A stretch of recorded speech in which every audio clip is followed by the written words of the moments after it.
Mashina guda 10. Yawwa a cikin wayanda ina ku zauna mana. Kaga kai shi matsalar kamashin ne a duniya. Na baka mashin guda ɗaya. Mashina guda 10. Na fara bawa Aminu guda ɗaya. Mutum nawa aka bawa mashin? Kai ina kake? Kana zuwa da mashin? Baka da mashin? Kai ma na baka. Nawa? To, kai Shamsi tashi na baka mashin.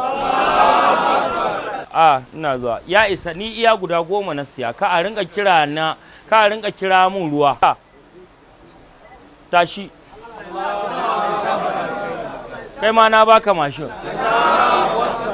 Yawa. Alhamdulillah.